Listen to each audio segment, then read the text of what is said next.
What's going on, everybody? It's your boy Volkin. We're back at it again, and I can't even do it.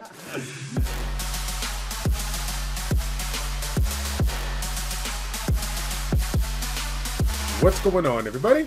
It's Childish. We're back at it again, coming at you with part 4 of our best 3-star creature series. We have moved on to the Earth category, and as always, we have ourselves Mr. Volkin back at it. What's up, my man? How you doing?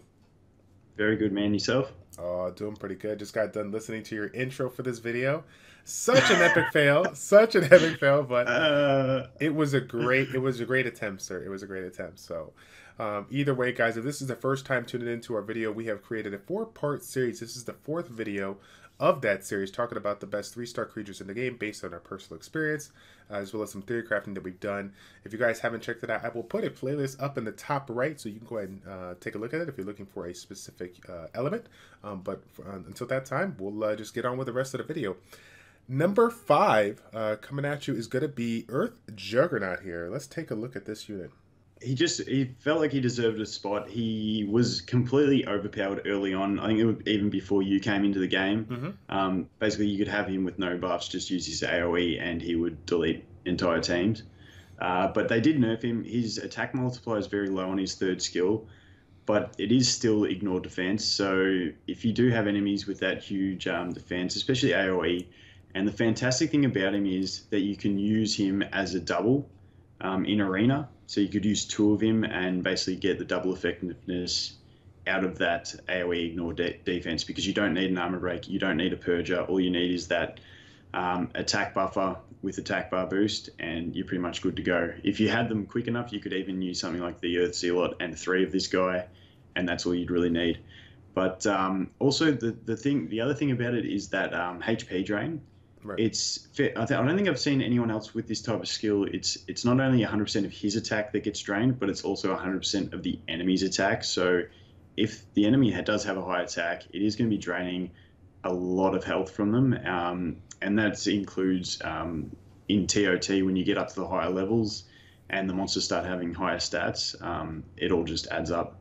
Very, very nice. Yeah, I was gonna say I thought the ignore defense of the AoE ignore defense was enough here, but the life drain is pretty cool. So this may be I don't know if this mechanic allows you to play around with it as a farmer per se, but it seems pretty fun to use if you had the chance to. Yeah, really solid unit. I haven't actually built mine to test him, but he has seen a lot less use since they did nerf him a while back. Yeah. Yeah, I would expect it, considering the ignore defense mechanic. I'm sure that had to be balanced a little bit. But either way, it still has enough added value that we put it at that 5th spot here. So that's why he's up in there. Now, let's take a look at the next one here. This one's going to be the Earthcap, one of the newer units in the game. Already making its way up to number 4. If I can find him. Here we go. Yeah, he's another one that I haven't actually got. I haven't tested him, but just in theory, when you look at his skills, he just looks amazing. So if we look at his 3rd skill, it actually skills up to be a 4-turn cooldown with a 2-turn speed reduce and a 2-turn defense break, which is very handy. When you look at early game teams, you really want the speed slow and an attack break. And so he's got that AoE speed slow. And if you look at his 2nd skill, it's an attack break. It's only single target, so it's not quite as good, but it does have that extend duration of harmful effects, which is fantastic to have on a monster. And the other thing about it is, when you have someone like him with that AoE speed slow and an attack break, he can almost replace a water bird. When you start getting a little bit better glyphs, you won't need that shield as much, and basically he can replace the water bird as a more offensive option, because he brings that armor break to basically take it to the next level and start speeding up your runs a bit more. Yep. The one thing that I want to throw out there too, this is the 1%. This is the 1% of the information that I provide. 99% Volkin, 1% Childish, okay? When we're taking a look at units that provide certain harmful effects and whatnot, even though we can look at cooldowns and the duration effects and whatnot, a big thing to take note on this unit is the activation rate. If you take a look at both skills, both of them essentially have a 100% activation rate. Obviously, there'll still be that accuracy resistance check coming into play, but certain units that we definitely consider really high up there in other elements or whatnot, some of them have a a percentage to land, right? It's not like it's guaranteed. So having that 100% activation rate saves a little bit of stress when you're trying to work at it, but still you're going to need a decent amount of accuracy to make sure that it's consistent for you. So one cool thing to point out there. Yeah, and just really cool looking unit on top of that. I really like the cappers. I reckon they look awesome. I was just about to say that, like, honestly, this unit sucks. It's about the look of the unit that brings it up into that rank 4 there. So that's why we have him. Yeah. That's why we have him. He really is just an amazing looking unit. I mean, take a look at that head right there, right? It's crazy here. All right, moving on to the next one. Number 3 is going to be the Earth Spirit Fox, if I can find it here. We'll put it up to the Kassoon because it just looks cool with its 42 tails. All right. Yeah, minus 38. Yeah. Yeah, minus 38. How many here for? He's in here. He's only really in here for one reason. I guess you could try him in PvE, but he's basically there just for PvP for that third skill. He's basically a budget version of the Earth Zealot. So he gives you the attack buff, the crit damage buff, and boosts your attack bar. The thing that drops him below the Earth Zealot is that his attack bar boost isn't as much. It does skill up. I think it's to 30% maybe. Don't quote me on that. But and the other big thing is his base speed. So the Earth Zealot being at 83 base speed is tied with the fastest attack bar boosters, whereas he's down at the 76. And when you get late game in Arena, when a lot of games are decided by 1 or 2 speed, it is a big difference. Very, very nice. And then let's take a look at the second skill here. Has a small little ally. A small little ally. It heals an ally by 30% of the max HP and casts a mail on them, reflecting 25% of the incoming damage. So, not too bad. I feel like the heal aspect is the best part there. But if they do get targeted on having a little bit of reflection on a relatively low cooldown on this second skill, it's not too bad at all. Yep. Yeah, very handy. But yeah, the that attack and crit damage buff with the attack bar boost is just absolutely fantastic, especially early game in Arena when you start using attackers. It's just the crit damage buff is something else that really gets thrown in that you don't think about too much. But ever since a while back when they nerfed the amount of crit damage on glyphs and stuff, it is actually really important for getting that extra damage in. Right on. Cool. All right, let's move on to the next one here. Rank 2, or top 2 on our list, we have the Earth Pixie. Getting up in there. Let's take a look at her. We'll bring her up into the forest screen. She's... Oh, sorry, you go. No, I was going to say, this is one of those units that I don't have that I wish I did. Yeah, I'm actually looking at building her. I was just telling you, there's another unit that I want to pull to couple with her, and that's the Water Monk. But once I get him, I will build her. But her third skill is just amazing uptime. So it's a regenerate heal with a speed buff, but when it's fully skilled up, it goes to a 30% regen for 3 turns and a speed buff for 3 turns on a 4-turn cooldown, which is incredible uptime, especially when you start looking into the realms of monsters that do damage based off speed. That's why I was looking at her teamed up with that monk, because it gives your team a very high uptime speed buff, getting more turns, getting around to your attacks more often, and also provides you with the monk. You've got the attack buff and defense break. So it's a two monster core that provides a lot of beneficial effects for your team. And obviously she covers the role of the healer as well. And then even further into that, when you look into her second skill, it's got the reduced speed and the mute for a single enemy, but it's only on a 3-turn cooldown, which is really nice.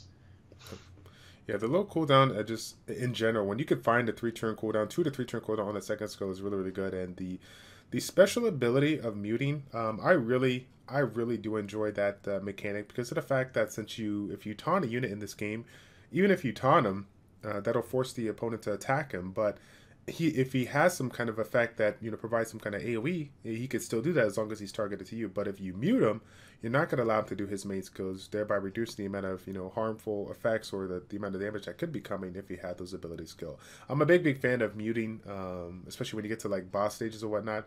It could be such a pain to deal with, especially if you can't incorporate some kind of like term manipulation in your team for, you know, PvE content, whether it's just dungeons or TOT. The mutant ability is pretty nice, and I take full advantage of it with my Nat 4, the Air Giant. He's fun.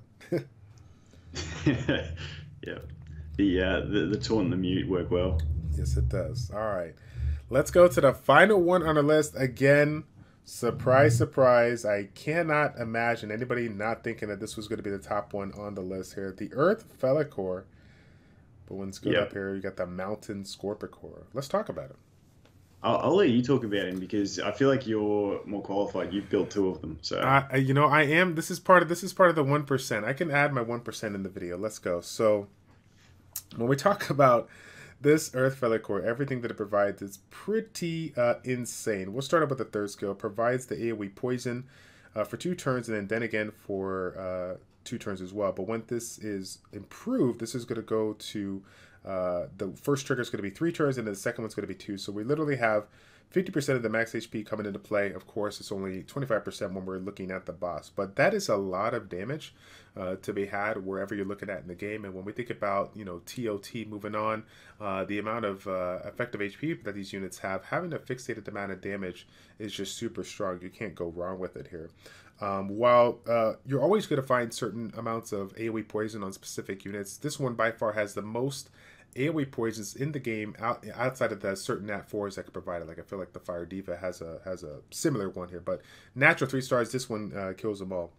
The second skill provides a little bit of an added bonus on top of this amplifying damage. You not only have the amplifying damage for 40%, but you also have the opportunity to remove a buff. So this is a really nice feature, and I believe the first ability or the first effective rate goes up to a 100% chance, and the second one can go up to 85% chance. So that's pretty reliable when we think about dungeons. You know, dealing with certain bosses that have this, you know, passive shields or like the Wrath or the passive immunity, like the strength. It's really nice to have these units available. You know, combined it with like the Earth Unicorn, getting that beneficial blocker in there really will stop them from taking super long to take out. So really good. And then if that wasn't enough, this first skill can evolve into the 1 or 2 things. You got the poison, 60% chance for 1 turn, and the accuracy resistance. So funny enough, my second one evolved into the accuracy resistance, which I was excited about, but obviously the poison one providing even more damage over time is really nice. You really can't go wrong with this one. I've played around with this in PvE, and even PvP when I got the first turn. I've even used this as my farmer in the Floating Islands Nightmare because it has the elemental advantage towards the boss. So, I mean, it's just a really good unit all around. Is that 1% for you? That's a good 1%. That's a good 1%. It up to 2. There you go. But yeah, the thing with that first skill is a lot of people get disappointed when they don't get the poison, but the poison doesn't make that much of a difference. It's a 60% chance for a 1-turn poison, so it's not the end of the world if you don't get it. The bigger issue I see with it is that other one, you've got a resistance and accuracy debuff for the enemy, and the only problem with that is like it's fantastic that you'll land stuff more, they'll land stuff less. But when you look at you using heavy poisons, it's actually taking up 2 debuffs out of 8 that you can apply. And that's the only thing that I don't like about that accuracy and resistance debuff. But besides that, there's nothing wrong with this unit. He's fantastic.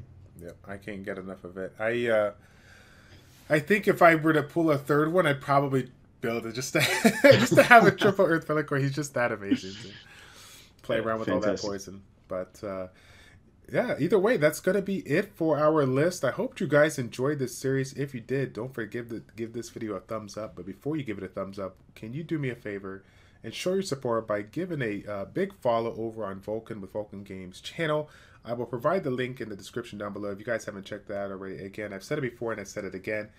There is a reason why he is the fastest MMAG YouTuber out there. His information is second to none. Really good person, and it's been a pleasure to be able to work with him. Thank you again, Mr. Volkin. Thanks, man, and please don't put that test intro into any of your videos. Test intro? What are you talking? What's going on, everybody? It's your boy Volkin. We're back at it again, and I can't even do it. You know the test intro. Test intro. Oh, I will. More than likely, guys, you've already seen that test intro. So no. if you haven't already, yeah, you're gonna see that. Yeah. So, all right, Thanks for guys. having me, man. It's been a pleasure. Yeah, it's been a pleasure indeed. All right, guys. Well, thank you all so much for tuning in. It's your boy Childish and Volkin with Childish Plays. Checking out. Take care, and we will see you all in the next one. We're out.